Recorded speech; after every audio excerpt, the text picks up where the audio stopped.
کہ ارسطو سے پوچھا تھا کہ یہ حسد اور رشک میں کیا فرق ہے، تو پھر انہوں نے جواب دیا کہ انوی ہے جو رشک ہے وہ یہ ہے کہ تو کوشش کرے کہ میرے جیسا بن جائے، اور حسد یہ ہے کہ تو کوشش کرے کہ میں تو ختم ہو جاؤں۔ دنیا کی تاریخ میں حضرت خالد بن ولید رضی اللہ تعالیٰ عنہ سے بڑا فوجی کمانڈر نہ گزرا ہے نہ گزرے گا، کبھی کسی جنگ میں شکست نہیں ہوئی، لیکن جب انہیں ڈپوز کیا گیا، کمانڈر ان چیف کے عہدے سے ہٹایا گیا، وہ آرڈر کس نے تعمیل کرایا؟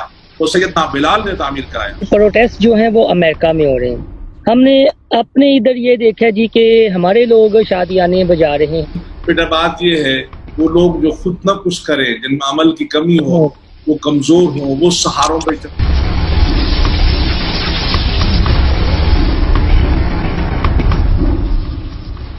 آپ ٹھیک ہیں؟ اللہ کا احسان۔ محسن میری آواز آپ کو صحیح آ رہی ہے؟ جی سر بالکل کلیئر ہے سر۔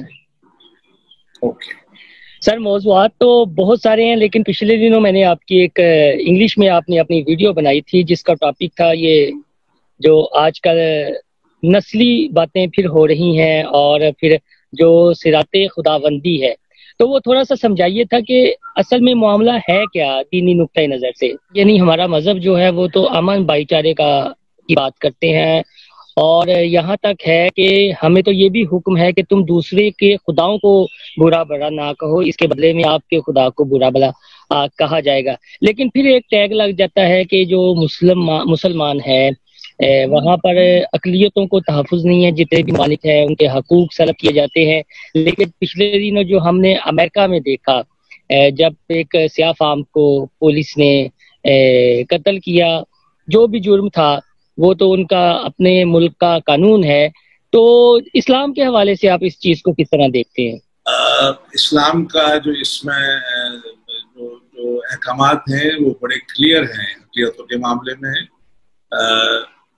وہ لوگ جو ایک اسلامی مملکت کا حصہ ہوتے ہیں، ان کی حفاظت، ان کی جان کی، ان کی مال کی، ان کی عزت کی حفاظت جو ہے وہ اسٹیٹ کی رسپانسبلٹی ہے، اور انٹرن وہ اسٹیٹ کے جو قوانین ہیں ان سب کو تسلیم کرتے ہیں، اپنے ٹیکسز پے کرتے ہیں۔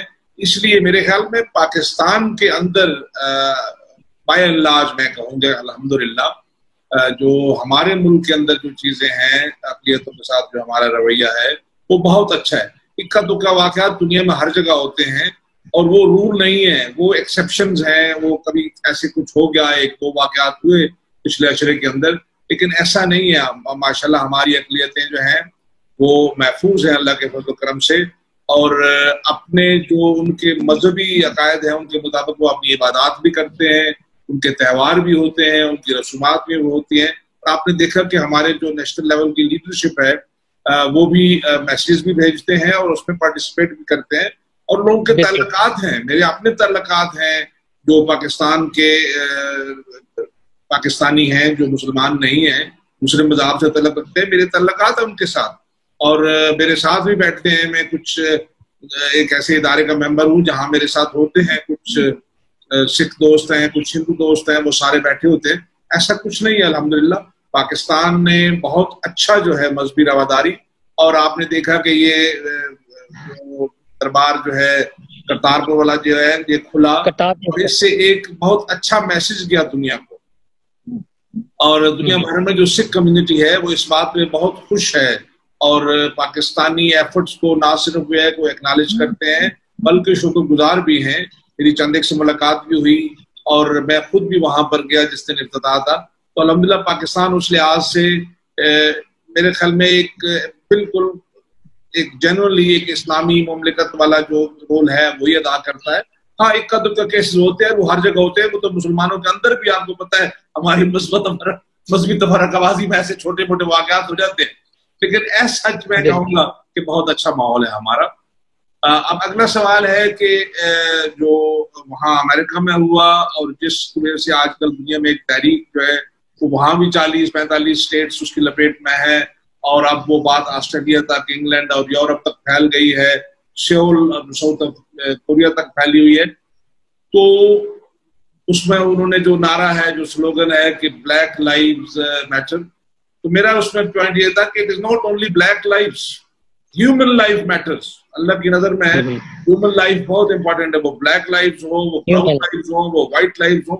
اور میرے خیال میں جو اپارتھائڈ نیلسن منڈیلا والے ملک میں جو کچھ ہوتا رہا ہے غالباً اس سے زیادہ جو ہے قتل و غارت گری اسلامی دنیا میں ہوئی ہے پچھلے 30 سالوں کے اندر. انفارچونیٹلی 30 سالوں میں اسلامی دنیا کے اندر بہت قتل و غارت گری ہوئی ہے اور دوسروں کے ہاتھوں ہوئی ہے. وہ عراق تباہ ہوا, وہ لیبیا دیکھ لیجئے, سیریا دیکھ لیجئے, افغانستان میں, پاکستان کے اندر جو وار آن ٹیرر لڑی گئی وہ بھی کس طریقے سے پاکستانی قوم نے قربانیاں دی. برما کی مثال ہے سر. ہاں جی, برما کی مثال ہے, فلسطین کی ہے جی, برما ہے, کشمیر ہے. آپ کے ساتھ مشرق میں جو کچھ ابھی مسلمانوں کے ساتھ ہو رہا ہے آپ دیکھ رہے ہیں.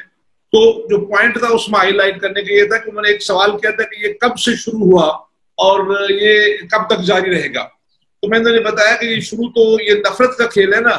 یہ شروع تو ہو گیا اس دن جس دن آدم علیہ السلام کو اللہ نے جو ہے نا تخلیق کرنے کے بعد فرشتوں کو اور ان کا جو معلم تھا اس کو حکم دیا کہ سجدہ کرو.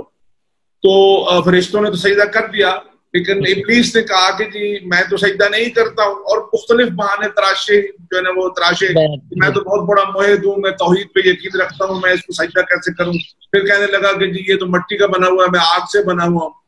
تو وہ نفرت ہی تھی بیسیکلی. اس کو چونکہ وہ بہت پرانا تھا اسے شک پڑا کہ یہ اللہ نے چونکہ اس کو اپنا نائب بنانے کا قصد کیا ہے, فیصلہ کیا ہے. تو میرے جو یہاں پر ایک قسم کی امپورٹنٹ ہے کہ میں فرشتوں کا معلم ہوں اور وہ ختم ہو جائے گی. تو یہ جہاں یہ نیگیٹو کمپٹیشن آ جاتا ہے نا, کہتے ہیں کہ افلاطون نے, پلیٹو نے ایک دفعہ اپنے استاد, اگر یہ بات صحیح ہے لیکن ہے حکمت بڑی ہے اس میں, کہ ارسطوٹل سے ارسطو سے پوچھا تھا کہ یہ حسد اور رشک میں کیا فرق ہے. تو پھر انہوں نے جواب دیا کہ اینوی ہے جو رشک ہے وہ یہ ہے کہ تو کوشش کرے کہ میرے جیسا بن جائے, اور حسد یہ ہے کہ تو کوشش کرے کہ میں تو ختم ہو جاؤں اور تو میری جگہ لے لے. تو بنیادی طور پہ شیطان کا فنامنا پھر آگے چلتا ہے. پھر میں نے آگے بتایا کہ پھر جو ہے وہ جس طریقے سے قابیل اپنے نفس پہ قابو نہ رکھ سکا اور حابیل کو قتل کیا اور اپنے بھائی کو, اور وہاں سے یہ گیم چلتی آئی. اس میں ایک سنہری دور ہے, اور وہ سنہری دور ہے جو رسول پاک صلی اللہ علیہ وسلم کا زمانہ ہے. آپ کے اللہ کریم کے جو احکامات ہیں اور آپ صلی اللہ علیہ وسلم نے جس طریقے سے ان احکامات پہ عمل کر کے دکھایا, وہ ایک خوبصورت زمانہ ہے. آپ کو معلوم ہے حضرت بلال رضی اللہ تعالیٰ عنہ ایک غلام تھے, اور ان پر جو ظلم اور زیادتیاں ہوتی تھیں کہ جو ان کو تپتی ریت کے اوپر لٹا کر ان کے اوپر وزن ڈال دیا جاتا تھا, وہ پھر بھی اللہ کے نعرہ لگاتے تھے. جب سیدنا ابوبکر صدیق رضی اللہ تعالیٰ عنہ نے انہیں آزاد کر کے چھوڑ دیا تو ایک وقت آیا کہ وہ سیدنا بلال ہو گئے, وہ ہمارے رہنما بلال ہو گئے. اور میں نے اس میں تفصیل سے بیان نہیں کیا, آپ کو بتاتا ہوں کہ ان کا اتنا احترام تھا کہ ایک واقعہ اس میں میں نے بیان کیا, آپ نے یقیناً سنا ہے اس میں اور پڑھا بھی ہوگا کہ سیدنا ابو ذر غفاری کے منہ سے ایسی بات نکل گئی ان کے رنگ کے متعلق کہ بعد میں وہ اتنے اس قدر انہوں نے اپنی غلطی کا ادراک کیا کہ وہ مسجد نبی کے باہر آ کے لیٹ کے اپنا ایک جو گال ہے وہ زمین پہ رکھا اور سیدنا بلال رضی اللہ تعالیٰ عنہ کو کہا, درخواست کی کہ اپنا پاؤں میرے اس گال پہ رکھیے اور مجھے معاف کیجیے. وہ تو ان کا بڑا پن تھا, وہ بڑے لوگ تھے, وہ بہت بڑے لوگ تھے, وہ سب چمکدار ستارے تھے کہ وہ نیچے جھکے جھک کے انہوں نے ان کے اونٹ پہ گالوں پہ پیار کیا, اور پھر وہ روئے دونوں, اور رو کے وہ جو ساری نفرت تھی وہ بھی پگھل گئے, دل بھی پگھل گئے. اور آج بھی آپ کو بتاؤں کہ اگر آپ مسجد نبوی سے سیدھا نکلیں گیٹ نمبر 26 سے 1-2 کلومیٹر چلیں تو سیدنا ابو ذر غفاری رضی اللہ تعالیٰ کی مسجد ہے, بڑا سکون ہے وہاں پر, وہاں آج بھی درویش ہی بیٹھے ہوتے ہیں. تو پھر یہ ہے کہ ایک اور واقعہ جو اس میں اندر میں نے بیان نہیں کیا, دنیا کی تاریخ میں حضرت خالد بن ولید رضی اللہ تعالیٰ عنہ سے بڑا فوجی کمانڈر نہ گزرا ہے نہ گزرے گا. اللہ نے ان کو اتنی عزت دی کہ رسول پاک صلی اللہ علیہ وسلم نے انہیں اللہ کی تلوار کا سوڈا فلّہ سیف اللہ, اور اس لیے 56 سال کی نوجوان عمر میں بہت ہو گئے, کبھی کسی جنگ میں شکست نہیں ہوئی. لیکن جب انہیں ڈپوز کیا گیا, کمانڈر ان چیف کے عہدے سے ہٹایا گیا, وہ آرڈر کس نے تعمیل کرایا؟ وہ سیدنا بلال نے تعمیل کرایا. اور دنیا کے عظیم ترین کمانڈر نے پلک تک نہیں جھپکائی، یہ تک نہیں کہا کہ آپ کون ہیں، تعمیل کی، ہاتھ آگے بڑھا دیے کہ اگر مجھے گرفتار کرنا ہے، باندھنا ہے تو باندھ لیجیے۔ یہ ایک سنہری دور تھا۔ حضرت صہیب رومی کا میں نے ذکر کیا، وہ روم سے آئے تھے، حضرت سلمان فارسی، یہ دو اس وقت بہت بڑی دو امپائرز تھی، رومن اور پرشین امپائرز۔ اس کے باوجود جو ان کو عزت وہاں پر اللہ تعالیٰ نے دی، ان کو عزت نصیب ہوئی، اور مسلمانوں نے جو ان کو عزت دی۔ اور اس کے علاوہ آپ دیکھیں کہ جو قرآن مجید کے اندر میں نے وہاں یہ بیان کیا، سورہ حجرات کی آیت نمبر 13 کا ترجمہ، کہ اللہ نے کہا کہ آپ کو آدم اور حوا سے پیدا کیا ہے، اور تمہیں قبائل میں آپ میاں ہو، میں بجوہ ٹرائب سے ہوں، تو یہ ہمارا تعارف ہے۔ لیکن اللہ نے بہت کلیئر کر دیا کہ میرے نزدیک عزت دار وہ ہے جو تقوی والا ہے، جو مجھ سے حیا کرتا ہے، جو میرے رستے پہ چلتا ہے۔ اور اگر آپ اس سے تھوڑا سا اوپر جائیں آیت نمبر 11 میں، تو اس میں بھی بڑی خوبصورت بات ہے کہ اللہ تعالیٰ کہتا ہے کہ تمہارے مرد جو ہیں وہ ان مردوں سے کسی قسم کی جو ہے وہ مذاق نہ کریں، ہو سکتا ہے وہ بہتر ہو دوسرے مردوں سے مذاق نہ کریں، عورتیں جو ہے دوسری عورتوں سے مذاق نہ کریں، ان کے نام نہ رکھیں، برے برے نام نہ لیں۔ اور یہ کتنی خوبصورت بات ہے۔ اور اس طریقے سے پھر میں نے اس میں جو ہے وہ بات کی حجۃ الوداع کے خطبے کی، کیا خوبصورت خطبہ ہے، میرے خیال میں چارٹر ہے پورا زندگی گزارنے کا۔ اگر اسی میں زندگی گزار دی جائے، اس کی اسٹیپولیشنز پہ، سود معاف کیا تو اپنے خاندان کا، قتل معاف کیا تو اپنے خاندان کا، اور پھر بتایا کہ کسی عرب کو عجم پہ کوئی کسی قسم کی برتری نہیں ہے، کسی عجمی کو عرب پہ برتری نہیں ہے، کسی سفید کو کالے پہ برتری نہیں ہے، کسی کالے کو سفید پہ برتری نہیں ہے۔ کیا خوبصورت باتیں ہیں اس کے اندر۔ تو وہ جو خطبہ ہے حجۃ الوداع کا، وہ پورا چارٹر ہے انسانی زندگی گزارنے کا، کہ مال، جان، عزت دوسروں پر حرام قرار دی، امانتیں لوٹانے کا حکم ہوا، یہ کہا گیا کہ کوئی کسی کی دوسری چیز کو جو ہے نا وہ اس کو ناجائز طریقے سے قبضہ نہیں کرے گا، یہ کہا گیا کوئی کسی کو ہرٹ کاز نہیں کرے گا۔ اور میرے خیال میں اگر دنیا آج بھی قرآن مجید سے اور سنت رسول اللہ صلی اللہ علیہ وسلم سے استفادہ کر لے تو دنیا میں کامیابی ہو، محبت ہو، اور دوستی ہو، اخوت ہو، بھائی چارہ ہو۔ اور پھر فیصلہ جو ہے، میں نے اس کے آخر میں کہا، میں اس ٹاپک کو یہیں پہ ختم کروں گا، کہ میں نے آخر میں کہا ہم چاہیں تو اس دنیا کو جنت بنا سکتے ہیں اگر ہم جو احکامات ہیں اللہ کی ان پر عمل کریں، اور جو ہمارے پاس اتنی خوبصورت اگزامپل ہے، اتنا خوبصورت اسوہ حسنہ ہے رسول اللہ صلی اللہ علیہ وسلم کا، اس پہ چل پڑے، کامرانی ہے یہاں پر بھی اور آخرت میں بھی۔ سر یہ بتائیے گا کہ فار ایگزامپل پروٹیسٹ جو ہیں وہ امریکہ میں ہو رہے ہیں، ہم نے اپنے ادھر یہ دیکھا جی کہ ہمارے لوگ شادیانے بجا رہے ہیں اور انہیں کوس رہے ہیں کہ کالوں نے گوروں کو جو ہے وہ جگڑ لیا ہے، جو بویا وہ اب امریکہ کاٹے گا۔ ہم لوگ کیوں خوش ہو جاتے ہیں بجائے کچھ وے آؤٹ نکالنے کے کہ یار یہ تعصب کب تک، یعنی جب ہم کسی بڑے کا کچھ بگاڑ نہیں سکتے تو اگر اسے کوئی آنکھیں دکھا رہا ہوتا ہے تو ہم خوش ہونا شروع ہو جاتے ہیں۔ یہ کیا رویہ ہے؟ یہ آپ نے بڑا اچھا پوائنٹ ریز کیا محسن بیٹا۔ بات یہ ہے وہ لوگ جو خود نہ کچھ کرے، جن میں عمل کی کمی ہو، وہ کمزور ہوں، وہ سہاروں پہ چلتے ہیں، وہ دوسروں کی خوشی میں اپنی خوشی تلاش کرتے ہیں، وہ دوسروں کی کامیابیوں کو اپنی کامیابی، دیکھو نا آپ دیکھیں قرآن مجید بھرا پڑا ہے ہر چیز سے، تحقیق دوسرے کرتے ہیں، شادیانے ہم بجاتے ہیں، ہم فیس بک پہ چڑھاتے ہیں، قرآن میں یہ دیوا ہے۔ ایگزیکٹلی یہی ہے، ہمیں ایسی کوئی چیز کرنے کا نہ حق ہے، ہمیں خود اپنے آپ کو دیکھیں اگر ہم خود صحیح ہوں تو لوگوں کو ہماری طرف دیکھنا چاہیے، ہمیں دوسروں کو دیکھ کر شادیانے بجانے یا افسردہ ہونے کی ضرورت نہیں ہے۔ ہمارے اپنے پاس بہت کچھ ہے اللہ کا دیا ہوا، اگر ہم چاہیں تو ہم اسی کو استعمال کر کے اپنی آنکھوں میں سرخرو ہو سکتے ہیں اور اللہ کے ہاں بھی سرخرو ہو سکتے ہیں۔ تو میرے خیال میں یہ ٹھیک نہیں ہے۔ ہاں لیکن جو جارج فلائیڈ کا ہوا وہ غلط ہوا، غلط اس لیے ہوا کہ کسی بھی انسان کی تذلیل، اب وہ اس شخص کے گھٹنے کے نیچے آوازیں لگا رہا تھا، I cannot breathe, I can't breathe، وہ ماں کو پکار رہا تھا، وہ خدا کو پکار رہا تھا، اور اس کے ساتھ اور بھی لوگ کھڑے تھے جو ویپن اٹھا کے کھڑے تھے، اور کوئی فلم بنا رہا تھا، کوئی آگے نہیں آ رہا تھا. اور یہ میرے خیال میں پہلا واقعہ نہیں ہے، اس سے پہلے بھی یہ بہت پرانی تاریخ ہے اور بعد میں بھی ہوتے رہیں گے. امریکہ کے اندر تو یہ سلیوری کی تاریخ جو ہے 400 سال سے ہے کہ افریقہ کے لوگ جو ہے وہاں پر آئے. تو یہ چیز غلط ہے، لیکن ہمیں اس معاملے میں خوش نہیں ہونا چاہیے. ہمیں اس معاملے میں خوش نہیں ہونا چاہیے. ہمیں اپنی چیزیں خود کرنی چاہیے، اپنا گھر سنوارنا چاہیے، اور خود وہ کہتے ہیں نا پنجابی میں کہتے ہیں اپنی خاریدہ ہو کر دیو، یعنی جو کچھ آپ نے اپنے سر پہ رکھا ہے وہ بتائیں کہ آپ کے پاس کیا، آپ دوسرے کی سبزی نہیں بیچ سکتے. سملرلی آپ جو ہے اپنے آپ کو ٹھیک کیجئے، آپ چھوڑ دیجئے دوسروں کو. ہاں غلط کہیں بھی ہو اس پہ آواز اٹھائیے کہ یہ غلط ہوا ہے، دنیا کے کسی کونے میں ہو آواز اٹھائیے غلط ہوا ہے. لیکن یہ کہ آپ کے لیے کوئی دوسرا کرے، یہ تو بنی اسرائیل کی سنت ہے بھائی، یہ ہماری سنت نہیں ہے. ہماری سنت عمل ہے. یہ ان کی سنت تھی کہ انہوں نے کہا تھا کہ موسیٰ علیہ السلام اور خدا جائیں اور وہ بیت المقدس پہ قبضہ کر کے پھر ہمیں بتائیں ہم آئیں گے.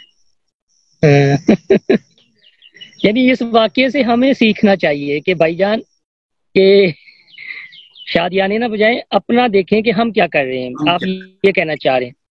ابھی دوسرا ہم نے یہ جو کورونا چل رہا ہے بڑے دکھ کی بات ہے. آج مجھے کسی نے بھیجا، پروفیسر صاحب نے، عرفان یوسف صاحب نے لاہور سے، کہ کسی دکان کے باہر لگا ہوا ہے کہ آپ گھر کا سونا اور گھر کے سرٹیفکیٹ دکھا کے یہاں سے دوائیاں لکھ کے لے جا سکتے ہیں. کیا حالت ہماری ہو گئی ہے. اور پھر دیکھیں جب سے یہ وبا آئی ہے، جو چیزوں کی زندگی سیو کرنے والی جو دوائیوں سے ہم نے اشر کیا ہے، جو خوراک کے آئٹم سے ہم نے اشر کیا ہے، وہ چھوٹے ہوں یا بڑے ہوں ذخیرہ اندوزی ہو رہی ہے. اور اللہ کریم نے اتنے سخت احکامات ہیں کہ ان کو حتمہ میں ڈالا جائے گا جو کن کن کو پیسے کو رکھتے ہیں.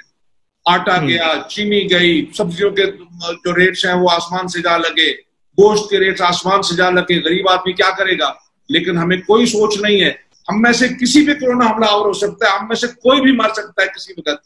اس کے باوجود بھی ایک حل من مزید کا چکر ہے کہ کسی طریقے سے آ جائے. جو چیز 300 روپے کی تھی وہ 3000 کی ہو گئی، جو 3000 کی تھی وہ 20000 کی ہو گئی، جو ٹیکہ 12000 کا تھا وہ 2.5 لاکھ میں بک رہا ہے. یا خوف خدا کرو، اپنے اندر تو جھانکو. اور وہ کسی نے لکھا ہوا تھا کہ میں گیا تو بندے نے میں نے وہ ویڈیو چڑھائی تھی کسی کی کہ میں گیا تو انہوں نے کہا یہ دوائیوں کی قیمت ڈبل ہو گئی ہے. تو مجھے شرمندگی، میرے پاس پیسے نہیں تھے. میں واپس گیا تو دیکھا کہ وہ حاجی صاحب نماز پڑھنے گئے ہوئے تھے. ایک اللہ کے سامنے کس منہ سے جائیں گے اس کی ہر چیز کو ڈیفائی کر کے؟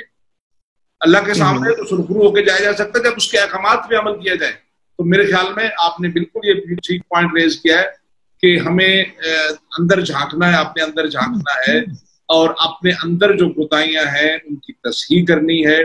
اور جیسے میں نے کہا اپنی کھاری کا جو اپنا ٹوکرا ہے اس کی آواز لگانی ہے کہ میرے پاس کیا ہے، دوسروں کا نہیں. اور نہ ہی دوسروں کی کامیابیاں ہماری کامیابیاں بن سکتی ہیں، نہ دوسروں کی ناکامیاں ہماری ناکامیاں بن سکتی ہیں. ناکامیاں بھی ہماری اپنی، کامیابیاں بھی ہماری اپنی. ہم نے خود مل کے چلنا ہے، کامیابیاں سمیٹنی ہیں، جو غلطیاں ہوئی ہیں ان کو دور کرنا ہے. اور اللہ کریم جو ہے نا یہ جو وبا ہے جس طریقے سے پھیل رہی ہے، میں چاہوں گا کہ لوگ سارے اس پہ عمل بھی کریں. میں نے ہر ویڈیو میں یہی پیغام دیا ہے کہ احتیاط کیجئے اپنے لیے، اپنے خاندان کے لیے، اپنے دوستوں کے لیے، اپنے احباب کے لیے جو سڑک پہ ان کے لیے. اور حکمرانوں کو بھی چاہیے کہ اس طرف دھیان دیں. کل ایسا نہ ہو کہ تسلیم کرنا پڑ جائے کہ ہاں جی غلطیاں ہوئی ہیں، لیکن فائدہ کیا ہوگا اگر لوگ بہت زیادہ مر گئے. اس لیے جو بھی ضروری چیزیں ہیں ان کو کیا جائے.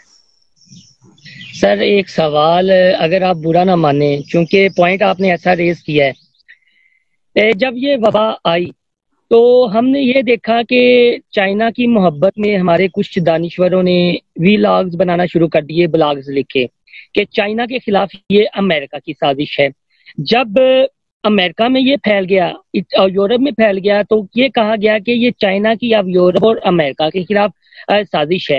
جو ہم جیسی تھرڈ ورلڈ کنٹریز ہیں وہ کہاں سٹینڈ کرتی ہیں؟ کیوں ہم دو ہاتھیوں کے درمیان ہمیشہ؟ اور پھر یہ کہا جاتا ہے کہ ہمارا جو ادارہ ہے وہ پالیسی بناتا ہے، حکومت کا عمل دخل نہیں ہے. اور کچھ ویڈیوز ہم نے ایسی دیکھی ہیں کہ جس میں ہمیں یہ سمجھایا جا رہا ہے کہ یہ سازش ہے، یعنی اللہ تعالیٰ کا قہر نہیں ہے، یہ شروع سے سازشیں ہو رہی ہیں. اور ہم جو طریقہ جو اللہ تعالیٰ کے احکامات ہیں ان سے باقاعدہ روح گردانی کر رہے ہیں. حالانکہ قرآن مجید میں بار بار ذکر ہے. میں پچھلے دنوں یہ ریڈیو پہ سن رہا تھا کہ جب فرعون والا واقعہ تھا تو اس میں ٹڈی دل کے لشکر کا بھی ذکر ہے قرآن مجید میں. تو ہم لوگوں کو یہ سورہ آراف کی آیت نمبر 130 سے آگے چلیے نا، تو یہ پوائنٹس بالکل جو آپ بتا رہے ہیں یہ دیے ہوئے ہیں. ٹڈی دل بھی، خون کا آنا بھی، جوؤں کا آنا بھی، اور اس کے علاوہ سورہ حامیم سجدہ میں جائیے، وہاں دیا ہوا ہے، اور جگہ پہ وارننگز دی ہوئی ہیں. اللہ چاہتا ہے کہ ہم رجوع کریں. بیسیکلی وہ قومیں جو تحقیق نہیں کرتی، جو پڑھائی نہیں کرتی، جو ریسرچ نہیں کرتی، جو دوسروں کے دیے ہوئے ڈیٹا پہ جو ڈیپینڈ کرنے والی ہوتی ہیں، ان کی اپنی کوئی اوپینین نہیں ہوتی، وہ اوپینین چینج کرتے رہتے ہیں. چائنا میں آیا، ہم نے اسے بہت لائٹلی لیا. امریکہ میں گیا، ابھی بھی ہماری آدھی مخلوق یہ سمجھتی ہے کہ یہ حقیقت نہیں ہے، جبکہ یہ حقیقت ہے. اٹ از ویری ڈینجرس، یہ متعدی ہے، ایک دوسرے کو لگتا ہے، اسپیشلی ہماری جو چھینک ہے یا جو ڈراپلیٹس گرتے ہیں، جو کھانسی ہے، اور ہمیں احتیاط کی ضرورت ہے. اس کی ویکسین آنے میں دیر ہے، اس کو صرف اور صرف احتیاط سے ہم کر سکتے ہیں. لیکن جو قومیں اپنی تحقیق نہیں کرتی، جو پڑھائیاں چھوڑ دیتی ہیں، جو غور و فکر اور تجربات ہٹا دیتی ہیں، وہ قومیں ہمیشہ دوسروں پہ ڈیپینڈنٹ ہوتی ہیں ہر چیز کے لیے. ہم ویکسین کے لیے بھی ڈیپینڈنٹ ہیں، ہم تحقیق کے لیے بھی ڈیپینڈنٹ ہیں. نہیں، ہمارے پاس بہت اچھے اچھے قابل لوگ ہیں. جو کچھ ہمارے لوگوں نے بنایا ہے اور جس طریقے سے بنایا ہے الحمدللہ وہ کوئی اور نہیں بنا سکا. اس لیے آج ہم قوموں میں اگر ہمارے پاس کو اللہ کریم نے چیز دی ہے تو ہمارے اپنے لوگوں نے وہ چیز بنائی ہے. تو اگر لوگوں کو موقع دیا جائے تو ہمارے لوگ کر سکتے ہیں. Only thing is to provide the opportunity to the people to trust the people. اور اگر ہم یہ کریں گے تو پھر ہمیں یہ دوسروں کی چیزوں پہ چلنے کے نا روزانہ اپنی رائے تبدیل کرنے کی ضرورت نہیں ہوگی. ہماری رائے بڑی فرم ہوگی اور دوسرے ہماری رائے کا انتظار کریں گے.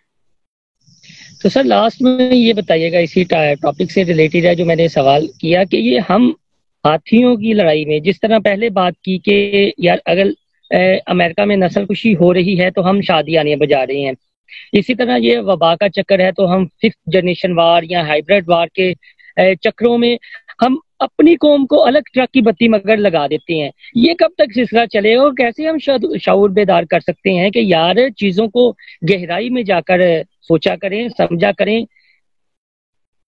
I agree، جو کچھ آپ نے کہا بالکل صحیح کہا. اور ہمیں یہ مثالیں دینے کی بالکل ضرورت نہیں ہے کہ ہمارے لوگ انڈیا سے کم مر رہے ہیں، فلاں جگہ سے کم مر رہے ہیں. ہمارا ہر ایک بندہ قیمتی ہے اور وہ مر رہا ہے، اسے نہیں مرنا چاہیے. وہ کفیل ہے کسی فیملی کا، وہ بچہ ہے کسی ماں باپ کا، وہ باپ ہے کسی فیملی کا، وہ ماں ہے کوئی. اور یہ غلط چیزیں ہیں، یہ ہمیں نہیں کرنی چاہیے. آپ پہلے ہی میں کہہ چکا ہوں کہ نہ ہمیں دوسروں کی شادیانے بجانے چاہیے صبح پر، اور نہ ہی دوسروں کی کامیابیاں سمیٹنی چاہیے. ہمیں ساری چیزیں خود کرنی ہے. ہماری آئندہ نسل کو یہ ذمہ داری سنبھالنی ہے، انہیں یہ سمجھنا چاہیے. میرے خیال میں ہم اپنے پروگرام کے جو ہے نا بالکل اینڈ پہ آنے والے ہیں، تو انشاءاللہ مزید اس سلسلے کو جاری رکھیں گے. محسن، تھینک یو ویری مچ. آپ کبھی کبھی آتے ہو اور آپ خوبصورت باتیں پوچھتے ہو، اور میں بھی دل کھول کے آپ سے گفتگو کرتا ہوں. کسی قسم کی کوئی چیز جو ہے وہ چھپاتا نہیں ہوں، اس لیے کہ یہ چیزیں لوگ بچے سنتے ہیں ہمارے، اور ہو سکتا ہے اس میں سے کسی کے لیے کوئی پیغام ہو، کوئی سمجھ لے، کوئی اچھی چیز ہو جائے، تو ہمارا بھی ایک توشہ بن جائے گا. اللہ آپ کو جزائے خیر دے. Thank you very much.